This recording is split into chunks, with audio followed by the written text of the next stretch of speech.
Bueno, pues entonces, este es mi caso clínico de hoy. Se trata de una paciente femenina de 49 años que venía con dolor en la cintura pélvica de 4 años de evolución. Desde reumatología le interrogan una sacroileitis y le mandaron una resonancia de sacroiliacas. Esta paciente no tenía antecedentes previos. Entonces, esta es la resonancia de la paciente. Vemos aquí unas secuencias T1 y un STIR en donde vemos estas áreas hipointensas en el margen ilíaco y sacro de la articulación sacroiliaca que se representa hipointenso en ambas secuencias, y estos son por focos de escleritis ósea subcondral. También tenemos un foco de osteitis que lo vemos hipointenso en secuencias con información T1, hiperintenso en secuencias sensibles al líquido, y que realza con el medio de contraste por un foco de osteitis en el margen ilíaco de la porción cartilaginosa izquierda de la articulación. También tenemos acá, pues es un T1 simple y una secuencia pues STIR. Vemos que hay engrosamiento sinovial con realce. Esto es un T1 con contraste. Vemos como hay un engrosamiento sinovial acá que realza con el medio de contraste. A esta paciente por estos hallazgos se le hizo diagnóstico de sacroileitis. Entonces esto es lo que quiero revisar. Primero, un poco de la anatomía de la articulación sacroiliaca. Sacroiliaca es una articulación que es compleja, que tiene una orientación, como vemos, que es oblicua, y se dice que que está descrita como en forma de oreja, y está dividida en dos componentes, uno ventral inferior y uno dorsal superior. Entonces vemos aquí estas imágenes en TAC, en diferentes cortes, uno más caudal, más cefálico, medio y caudal. Entonces se divide pues en dos porciones, una anterior, como lo vemos acá, y los 2/3 inferiores, que es el componente cartilaginoso, y posterior, que es el azul posterior superior, que es el componente fibroso, que tiene características de una sindesmosis. En resonancia magnética, el componente cartilaginoso lo vemos que tiene unos márgenes lisos y que son paralelos al cartílago hialino. Y en la parte más posterior del cartílago es un poco más irregular. También es importante mencionar que el cartílago hialino es más grueso en el margen ilíaco, y es por eso que los cambios estructurales van a iniciar en el margen ilíaco de la articulación. Por otro lado, el componente fibroso, pues vamos a ver que tiene márgenes irregulares, y que pues ahí están los ligamentos interóseos. Entonces, ya para el abordaje de la sacroileitis podemos ver que puede ser como multifactorial, puede ser postraumático, infeccioso, inflamatorio o neoplásico, y para eso tenemos que tener en cuenta, y definitivamente necesitamos estos datos de los pacientes, tener en cuenta la edad, el tiempo de evolución de la enfermedad, los antecedentes y el examen físico.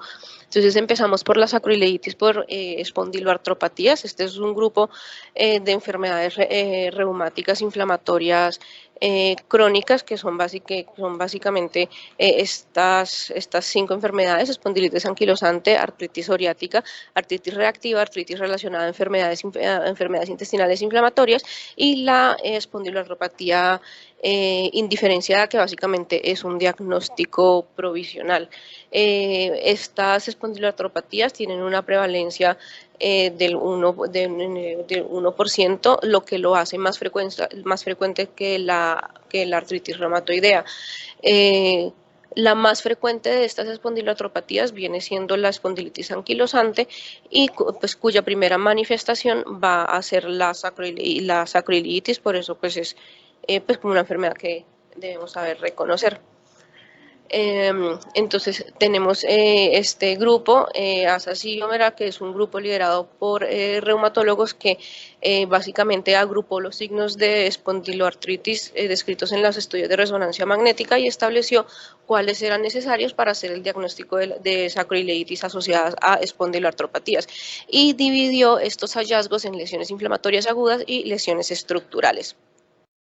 Entonces, las lesiones inflamatorias agudas tenemos, ya las voy a explicar más adelante, tenemos el edema óseo y la osteitis, la sinovitis, la capsulitis y la entesitis y las erosiones, y esto lo vamos a, se va a ver mucho mejor representado en las secuencias STIR y T1 con contraste. Por otro lado, ya las lesiones estructurales,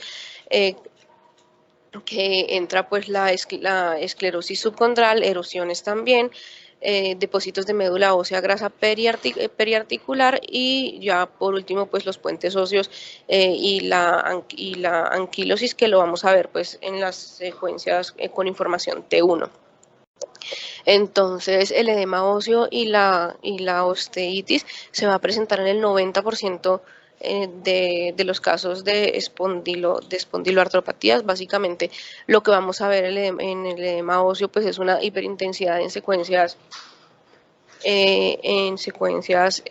STIR, que se va a ver pues hipointenso en secuencias con información T1. Cuando hablamos ya de osteitis, van a tener, como lo vemos aquí, un realce. Este pues edema óseo va a tener un realce con el medio de contraste, y este realce básicamente se va a dar pues por aumento de la vascularización y la perfusión pues, reactiva a esa inflamación que hay. En la sinovitis la vamos a ver como engrosamiento pues y realce de la sinovia. Vamos a ver una hiperintensidad en el margen sinovial del espacio articular, pero aquí es muy importante saber que en el STIR en la secuencia STIR no vamos a poder diferenciar entre la sinovitis y el líquido articular. Por eso es que pues necesitamos las secuencias con contraste para pues, poder decir que eso está realzando y que eso es una sinovitis. La entesitis y la capsulitis son la entesitis pues se va a dar en las zonas de inserción de tendones y ligamentos, y esto se va a poder extender a la médula ósea o a los tejidos blandos adyacentes. La capsulitis va a ser pues el compromiso pues capsular tanto anterior como posterior, y se puede extender también hacia medial y lateral en el periósteo. Estos dos hallazgos los vamos a ver como unas hiperintensidades en el STIR y en las secuencias T1 con contraste. Ya en las lesiones ya estructurales tenemos la esclerosis subcondral, que es como lo demostré en el caso, que son estos focos hipointensos en los márgenes articulares, que se pueden extender por lo menos 5 milímetros desde el espacio articular pues hacia el hueso, y estos pues no van a presentar ningún realce con el medio de contraste.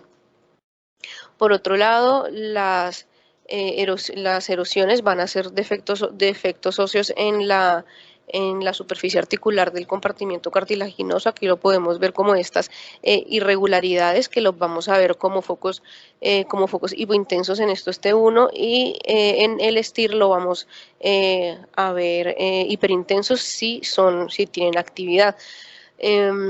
También vamos a ver los depósitos de médula ósea grasa periarticular, como lo tenemos aquí, que son áreas hiperintensas en T1,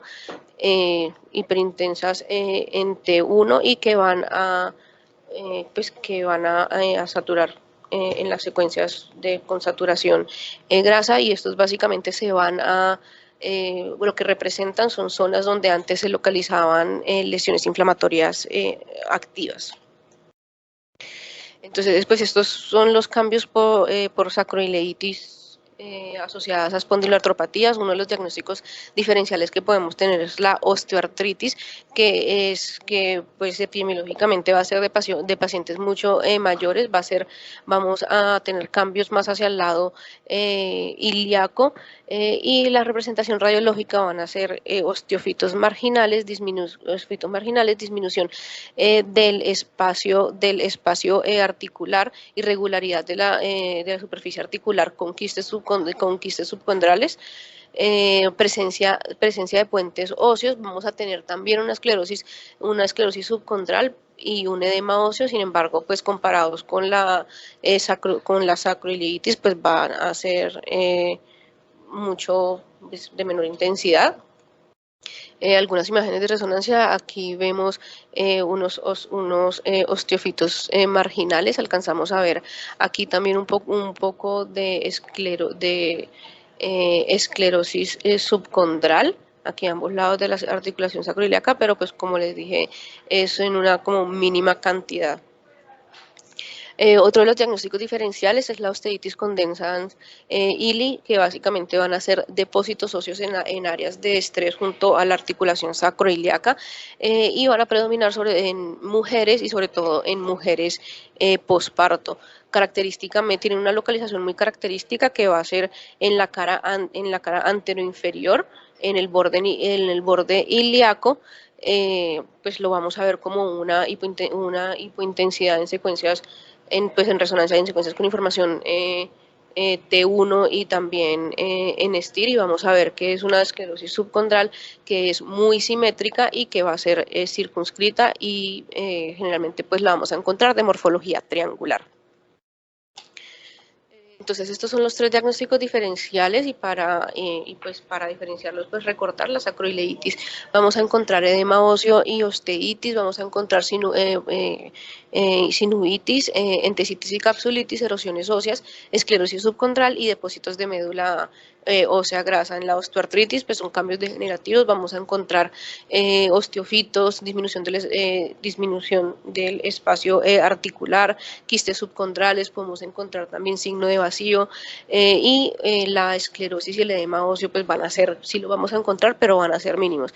Y la osteitis condensans ili pues realmente tiene una localización, una morfología muy típica, y lo que vamos a ver es esa esclerosis subcondral triangular bilateral y simétrica.